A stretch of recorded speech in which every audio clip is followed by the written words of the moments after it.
আসসালামু আলাইকুম। আলহামদুলিল্লাহ অনেকদিন ধরেই আমার মামা বলতেছিল যে তার একটা ইনকিউবেটর মেশিন লাগবে, যে মেশিনে সে তার ফার্মি মুরগির ডিমের বাচ্চা ফুটাতে পারে। মূলত মামার ফার্মি মুরগি এবং কোয়েল পাখির ছোট দুইটা খামার আছে, তো এই খামার থেকেই সে ডিম উৎপাদন করে এবং ওই ডিম থেকেই বাচ্চা ফোটানোর জন্য আমাকে অনেক আগেই বলেছিলেন যে আমার একটা ইনকিউবেটর মেশিন লাগবে, কিন্তু আমি সময়ের অভাবে সেটা এনে দিতে পারি নাই। তো আলহামদুলিল্লাহ মেশিন অর্ডার দেওয়া হয়ে গেছে। মেশিনটা মূলত হচ্ছে আমাদের ট্যাকেরহাট পর্যন্ত আসে, ট্যাকেরহাট থেকে আমাদের এই মেশিন নিয়ে আসতে হয়। তো মামাকে বললাম যে ঠিক আছে, তাহলে আমরা একটা ভ্যান নিয়ে যাই, ভ্যানে করে নিয়ে আসি। কিন্তু মামা বাড়ি যাওয়ার যে রাস্তাটা এটা একটু ভাঙাচোরা, তো মামা বললেন যে না, আনতে গেলে সমস্যা হবে, তো আমি আমার গাড়ি নিয়েই যাই এবং গাড়িতে করে নিয়ে আসবো। তাকে বললাম যে আপনার গাড়ির পেছনে হয়তো ব্যাগ ডালার মধ্যে জায়গা হবে না, কারণ এটা যেহেতু বড়। তো বললেন যে না, আমি দেখি যদি না হয় তো সেক্ষেত্রে হচ্ছে যে আমরা ভ্যানে করে নিয়ে আসবো, আগে যাইতে সমস্যা কি। তো আলহামদুলিল্লাহ চলে এসেছি ইনকিউবেটর মেশিন নেওয়ার জন্য সুন্দরবন কুরিয়ার সার্ভিসের ট্যাকেরহাট অফিসে। এখানে এসে মূলত এখান থেকে মূলত আমাদের যন্ত্রপাতিগুলো আমরা নেই, মেশিন, তারপরে যে বিভিন্ন ধরনের মেশিনারি যা আমাদের আসে ভারী যন্ত্রপাতি সেটা এখানেই আসে। আর আমাদের বাড়ি থেকে মোটামুটি একটু কাছে এই জায়গাটা, তো আমরা এখান থেকেই নিই। তো একটা বোর্ডারও আমরা অর্ডার দিয়েছিলাম এর সাথে, সেই বোর্ডারটাকে আমাদেরকে পাঠিয়ে দেওয়া হয়েছে। এরপরে আমরা টাকা পয়সা পরিশোধ করে,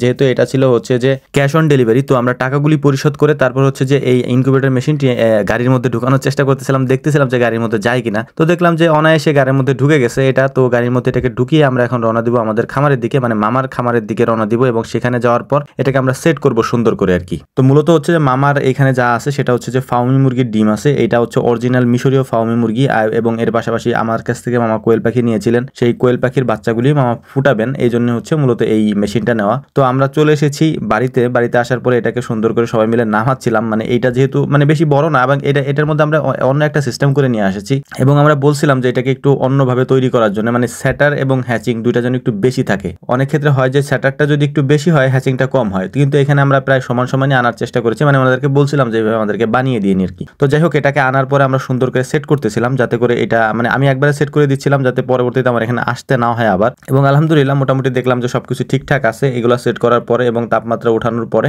এখন আমরা এটার মধ্যে ডিম দিয়ে দেওয়ার চেষ্টা করব এবং ডিম দেওয়ার পরে এটাকে এভাবে রেখে দেওয়া হবে। যদি মামা সময় মতো উনি দেন, ওনার যে সময় হবে, ব্যস্ত মানুষ উনি বাড়িতে তেমন একটা থাকেন না, যখন আসবেন তখন দিবেন। তবে আমরা এটা পরীক্ষামূলকভাবে আমরা চেক করে যাব যাতে করে কোনো প্রবলেম না হয়। এর পাশাপাশি আরেকটা বিষয় আপনাদেরকে বলি, ডিম বেশি দিন হচ্ছে পুরাতন হয়ে গেলে ওই ডিমগুলা থেকে বাচ্চা তেমন একটা আসে না, মানে আশানুরূপ আসে না আর কি। এই জন্য হচ্ছে যে আপনারা যারা এই বীজ ডিম দিয়ে তারপর হচ্ছে বাচ্চা উৎপাদন করেন তারা একটু মানে সাজো ডিমটা দেওয়ার চেষ্টা করবেন, মানে যে ডিমটা হচ্ছে অল্প দিনে ডিম পাড়ার পরে নতুন নতুন ডিমগুলাই হচ্ছে ইনকিউবেটর মেশিনের ভিতরে দিয়ে দিলে ওই ডিমগুলোর হচ্ছে পার্সেন্টেজটা একটু বেশি আসে আর কি। তো আমরা কোয়েল পাখির ডিমও দিব এবং হচ্ছে যে ফার্মি মুরগির ডিমও দিব, মানে দুইটা ট্রে আমরা সাজাচ্ছিলাম। তো এটা সাজানোর পরে এটার মধ্যে আমরা দিয়ে দেওয়ার চেষ্টা করবো ইনশাআল্লাহ। তো আলহামদুলিল্লাহ কোয়েল পাখির ডিমগুলোকেও সুন্দর করে সাজিয়ে নিলাম, সাজিয়ে নেওয়ার পরে এগুলোকেও আমরা এখন এটার মধ্যে দিয়ে দিব। এর পাশাপাশি ফার্মি মুরগির ডিমও দিয়ে দিব। এখন একটা বিষয় আপনাদেরকে বলে রাখি এখানে, সেটা হচ্ছে যে আপনারা যারা আমাদের সাথে দেখা করতে আসেন, একটা বিষয় হচ্ছে দেখা করতে আসাটা এক জিনিস, যারা আমাদের সাথে দেখা করতে আসেন বা হচ্ছে এখান থেকে কিছু কিনে নিয়ে যেতে আসেন, মানে কোয়েল পাখি আছে, ঘি আছে, যেগুলো কিনতে আসেন সেগুলো কেনার জন্য হচ্ছে এখানে লোক আছে, তাদের থেকে আপনারা কিনে নিতে পারেন। কিন্তু আমাদের সাথে যদি দেখা করতে চান তাহলে শুক্র শনিবারে আসেন ভাই, সেটা আপনাদের জন্য সুবিধা হবে, আমাদের জন্য সুবিধা হবে, কারণ আমরা অনেক ক্ষেত্রে খামারে থাকি না,